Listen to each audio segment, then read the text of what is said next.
Hey y'all, and welcome to the Max Life. So today it's going to be a little bit more personal. Now this is something I've actually never shared with y'all. Not for really any reason other than just not thinking about it, to be honest with you. You know, one of the main questions that we have been asked in our whole homesteading journey has been, have you always homesteaded or farmed, or did you guys grow up doing that? And really the answer is no. We didn't do this.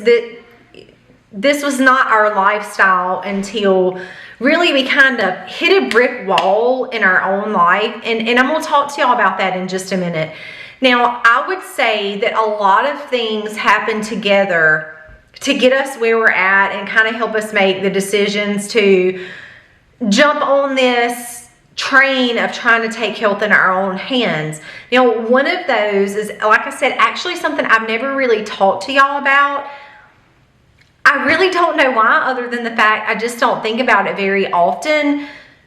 I have talked to y'all about what I've seen in the healthcare profession. I've talked to y'all about one of the kids that I saw within the very first church that Colby and I attended when we got married. There was a 19-year-old that sat in front of us who was diagnosed with a brain tumor.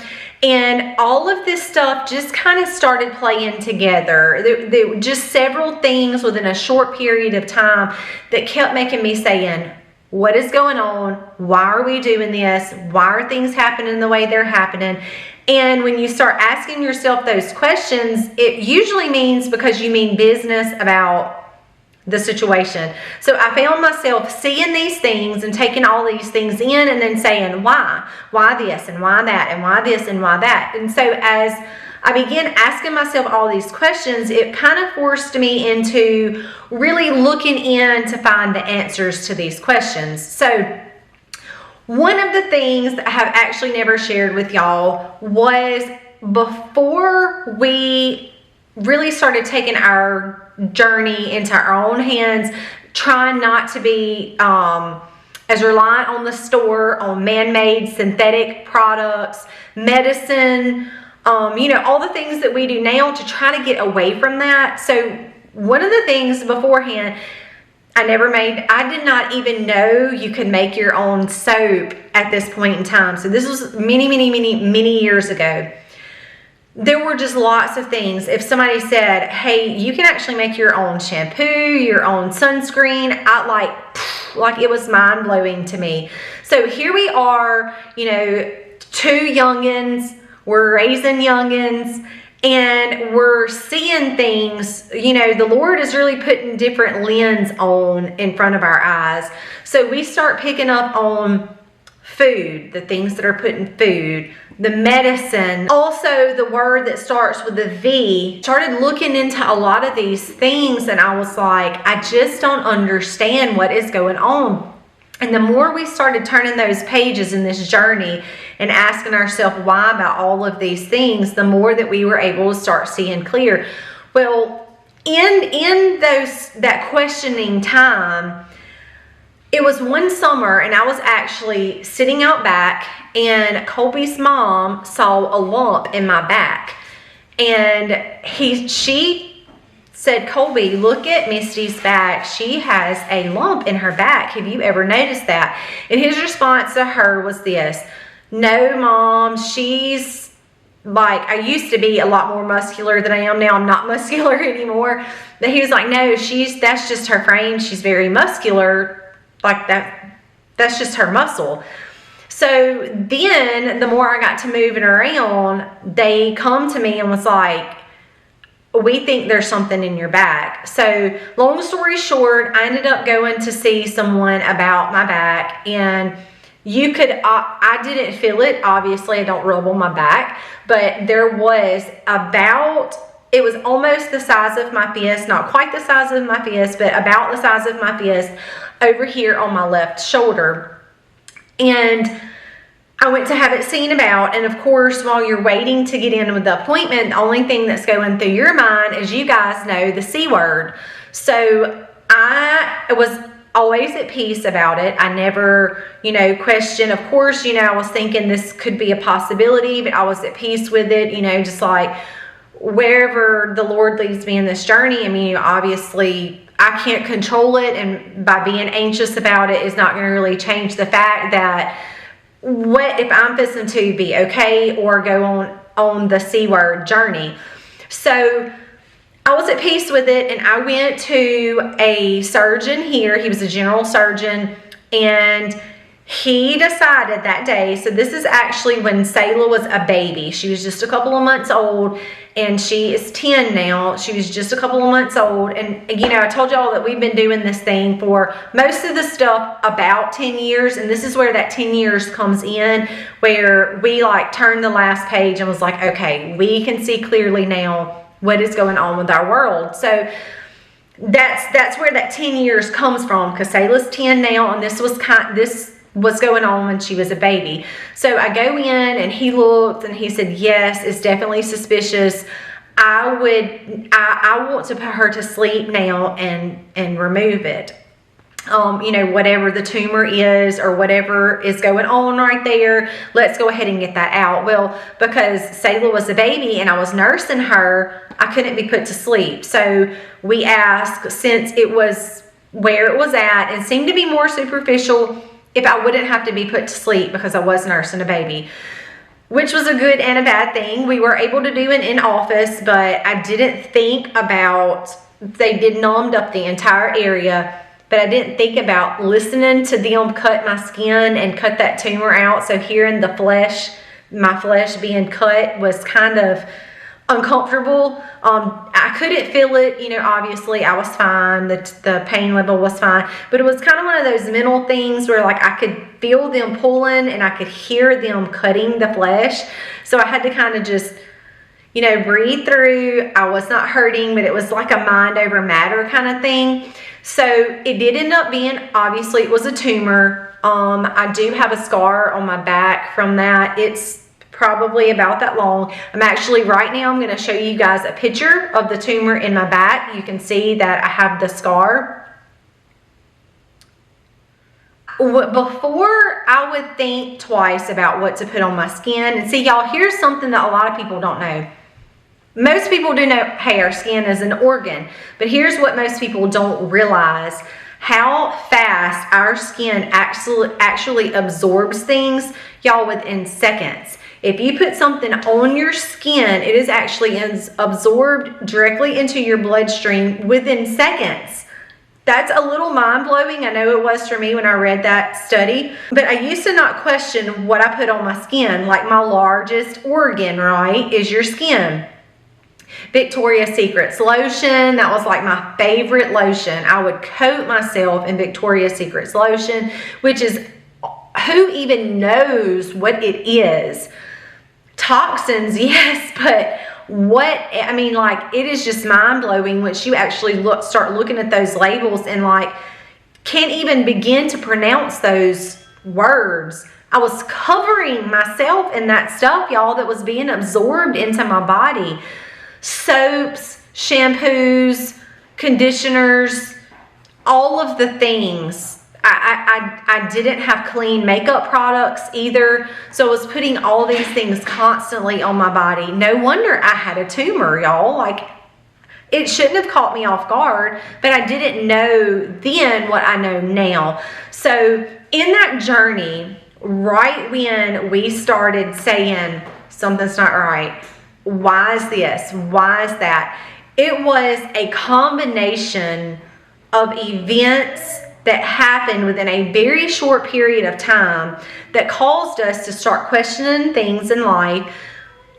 And as we began to like read and study and find these articles, things become more and more clear. And we realized the things that we're doing to our children, to ourselves, the things we're putting on our skin matter just as much as the things that we're eating. So we slowly started changing our life, and it was a process. So if you're watching this video and you think, oh, well, I use all of these products and all of these products and all of these products and I don't even know where to start, y'all, I was there.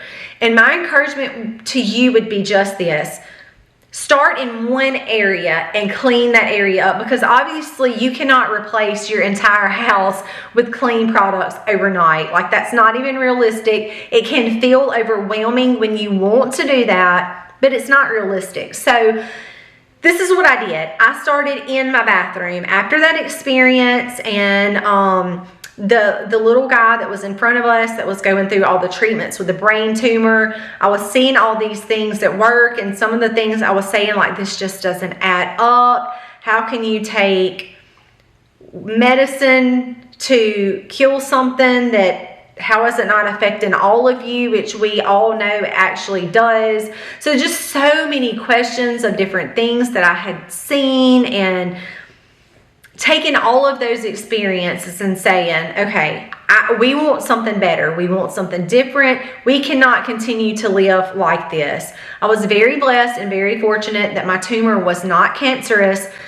It was actually considered a brown fatty tumor. I forget what the name of it is. I would have to go back and look that up, but it happened to be right here on my shoulder, which is why Colby thought that it was a muscle, because of my muscles that are right here in my back. But slowly start changing things. Even if it's, you go to your makeup bag and you say, you know what, this base is probably not the best base. I'm going to not buy this again, and I'm going to buy this better version instead that has more natural products. Then your powder, then your lipstick, or then, you know, whatever. Start paying attention to what is in your products. If it is soap, so I've already shared with y'all, actually in my very last video, I pinned a series of comments. Soap making video was one of those, because I quickly taught myself how to make my own soap, because I know what is in my soap. It's what I'm coating myself and my entire family down with every single day. So I quickly taught myself how to make soap. Then you could say, okay, well, I'm not going to buy this brand of soap anymore because it has X, Y, and Z in it. This is a homemade goat milk soap, or homemade lye soap, or whatever that looks like that fits in best for your family, that is a cleaner product. Then you might could go to your shampoo and so forth. Then you might could go to your laundry detergent and say, once we run out of this laundry detergent, I'm not going to buy this brand anymore. I'm going to either make my own, which I personally have tried many recipes and I actually don't like any of them. So we buy the cleanest brand that we can find. And I formed my entire life like that. Watching the foods that we eat. We try not to eat the dye foods. We try not to eat the heavily processed sugary foods. We try, if we're going to get a bag of chips, we try to buy the ones that don't have the seed oils in it. Maybe it's the coconut oil or the avocado, and then it's popcorn and salt. Like, that is the little bag that we have. Avocado oil, popcorn and salt, or coconut oil, popcorn and salt, for example. All the way down to your food, yes. In the areas where you say, I'm going to start here and I'm going to make better choices here, let that roll over into the next decision, into the next decision, into the next decision. And it will take a time, but before you know it, you won't have bad chapstick anymore, bad lotion anymore, hair products anymore. You'll be wearing better clothing because your clothes won't be coated in scents, chemicals, fragrance, and all of that things that, yes, rubs up against your skin all day. Then go to your liquid detergent that is on your dishes and your sink. Now, ask me about the dishwasher, y'all, and I'm gonna be for real with y'all. I have tried so many different natural dishwashing detergents, all the way down to just using vinegar, and I have not been successful. I've actually, one of the very last dishwashers I had completely ruined with pink slime. So that is probably the only place in our lives that normal culture would just be everything is fine, but in the cleaner world, it's not fine. But so if you guys have any suggestions, let me know. I have tried all kinds of things, from buying them from Azure, from buying them from Whole Foods, from making my own, and I have not found anything that cleans my dishes well and that does not leave either mold or mildew in my dishwasher, which after a period of time, when that mold and mildew sets up, obviously is a problem. So I just wanted to take today's video and share with y'all a personal story about how I was affected by a tumor. And a lot of the questions that we get asked, like why do you do what you do, stem from a series of events, this being one of them, of a personal story of how I did have a tumor in my back. And like I told y'all, I'm so very thankful that it was not cancer, because that could have altered everything in life that I know about life right now could be different because of that. I wouldn't have been dissatisfied if God would have put me on that journey. It would have just been a journey I would have had to taken. But I'm glad that I didn't have to go down that journey. And I am able to use those type stories to share with you guys why we do what we do, why we raise our pigs, why we raise our own oils, why we milk a cow, why we get our own eggs, why we butcher our own chickens, why we grow our own as much fruits as we can if we have to buy something that's going to be organic, why we raise as much vegetables as we can, why I learned how to can, freezing your own foods, freeze drying your own foods, preserving what we have and we do and we grow here, why I learned herbs, why I bought books to help me learn herbs, why I put apps on my phones, why I watch so many YouTube videos, all of these things that have brought us here. And in this journey, taking all of these life experiences and sharing them with y'all. Going to events like the Okie Homesteading Expo. We went to HOA many years ago just as visitors, but taking what we have learned in all of these years and going to somewhere like Okie. We have spent many, many days in our local area doing conferences and speeches and classes in our home to share these events and share this knowledge with y'all, because we want to bring more awareness to the life as we know it now. Going out to eat, all of the synthetics, all of the preservatives. This is not normal. Our culture makes us think that it is normal, and anything outside of it is not normal. But we have that very backwards in the days that we're living in today. And that is another big reason we do what we do today and share with y'all. Guys, thank you so much for watching. We appreciate y'all. Just wanted to tell y'all a personal story about how I was affected by a tumor, but I'm so very thankful that it was not the C word. And we're going to keep sharing with y'all. We appreciate y'all for commenting, sharing your stories with us, emailing us. All of that means so much to us, giving us thumbs up, sharing our videos, coming back to us when you're unsubscribed. Thank you so very much. We appreciate y'all. God bless and happy homesteading, y'all.